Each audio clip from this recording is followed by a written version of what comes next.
Alright, what's up mga Kawo TV? Another day, another spearfishing day na ba karon no? Tara baniko, moral pala tong ganap diri kay laluman sa kadagatan. Kanang ska po sa realidad niya likay sugos balay, mga videos pamana adirita, dirita.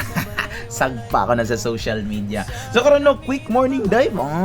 Grabe naman mo quick morning dive na to diyan no. So karon dai no, sugdan na to sa ato ang pag-inat sa guma, syempre sa atong spear gun nga gamit karon by Bro Francis 120 carbon loady.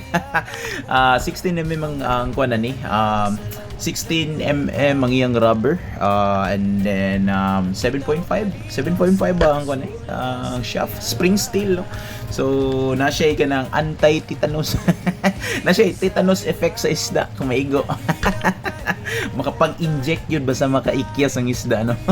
So mo to diri no nanguridas na ni tagsugod yo syempre mo ginay first tira na to ganiha usa to siya ka ansuhan and then next dive na to is kadto kitong yawadam ha diri pag dive na ko nakoy nakitaan grasya no. Mao gini kanindot sa pagpamana no dili lang isda makita or makuha upan asta po mga gamit no. Kinsa kani. So wala kumbati kayo nagkuha tag usa ka diving knife pang Rambo Rambo style no. So mo to ato aning gi ko ano gidala syempre nindot kayo wala tayo dugay na kayo no gitug ka nagsisi ang iyang handle gasin-asin na niya likod ba na niya mura po ka nang giasin-asin or nanagay mga sisigagmay so okay kayo goods grasya kayo ba. So diri na katoy nakitaan pud sa sea banded sea snake so namatay siya murag sabi siya na choke or natuok niya nakakaog isda niya natuok. So mo to diri nakatira rin usa ka gamay nga bantulon or itawag na to marble grouper no. Kani siya mitimbang na po siya nga naa sa around half kilo. Decent size na kayo no. Kumbati na kayo mo ni siya nindot nga klaseng kuan grouper sumutag ka ng mga pang restaurant mga kuan ka ng mga kananan nga ingonani nga sizes 3:1 3:1 or 2:1 kumbati kayo mo na pinaka the best kayo sa mga grouper nga pang restaurant nga sizes. So mo to diri ta dapita no drop na punta niya syempre naglantaw ta ani sa mga palibot kay nakoy nabantayan nga murag na manggoy mga nindot nga klase nga isda sa ilalom sama niya akong nakitan mo na siya gitawag na tugbanahan or pula nga lapulapo ka first class mo to akong giukoy akong gikamang ug akong gitiunan ug pagtira awat naigo yung tangkugo no so mo to pagkaigo siyang tangkugo hinahinay din tagsaka paglantaw ko akoy nakabuhi. Paglantaw nako ay ning kuning lubog mo tong sakasaka din tagabanti dayon tagayo no kay naniguro din ta sa makuha na to.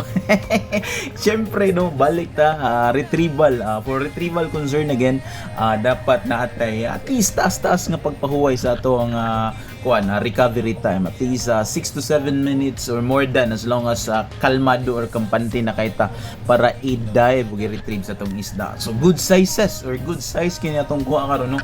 Murag gitawag na tong banahan. Kay lami. Murag gitawag na first class no pula-pula gyud kayo. Kaniwani nga klase ng isda mag-range din sa around 600 to 700 ang per kilo man siguro. Wako kabalo sa asad sa inyo apan diri sa amuang lugar Moalboal grabe mahal ng isda diri. Purya gyud. Grabe ka mahal ang isda diri sa amuha pero goods kayo advantage kayo sa mga mangingisda sama na mo kay kuan ba no tawag na grasya. Hindi lang panudan pang pamugas pa. So mga tunog mo to direct by killing the fish no mao ginatong ginabuhat permente ato ang pointing a knife directly to the head to patal and kill the fish. Mo to hapnoy din ta kay ron masiguro na to nga secure na gid kay na to klaro ang isda.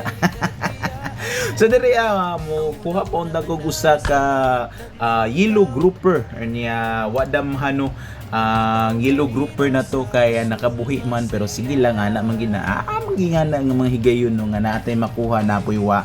So diri natin nakita diri usa ka rabbit fish or gitawag natong kitong. So syempre atong gikamang gamay magamit na din nato ting kamang-kamang ni na pagka stealth mode no. Nya pag maduol na ganito or masakto sa distansya, syempre unsa may next tirahan din nato na tawag din nato nag kanang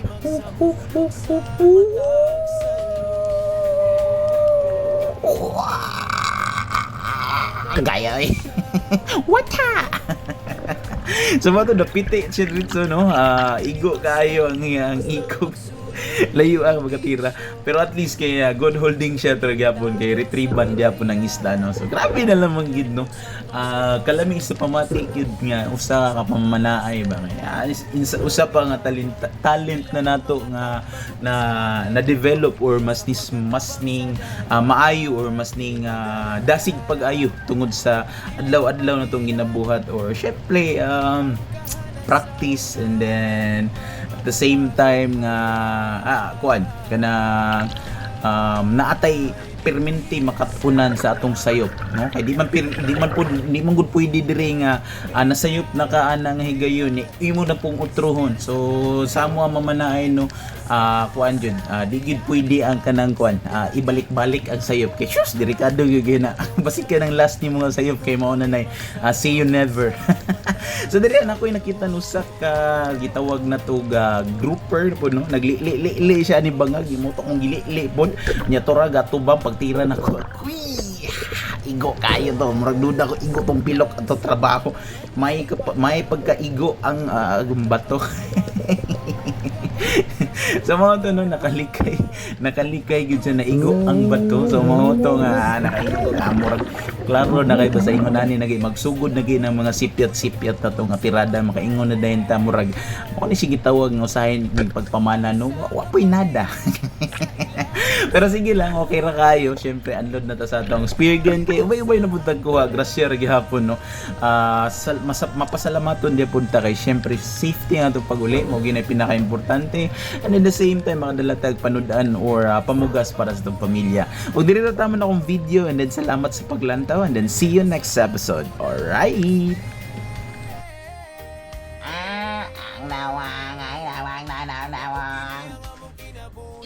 Alright, what's up? Good morning yo. So karon day mo pay pag-uli na to gikan naman na.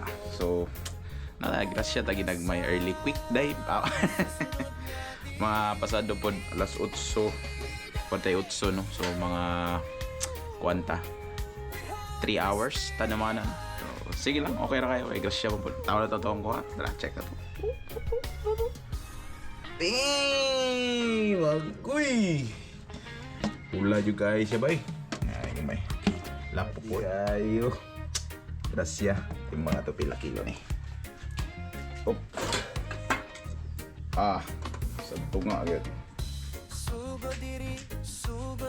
Ay, sabto nga. Bati kayo. Kape ni. 2 kilo tanong. Mabati na pong kayo. Kwarta sa landong. Alright.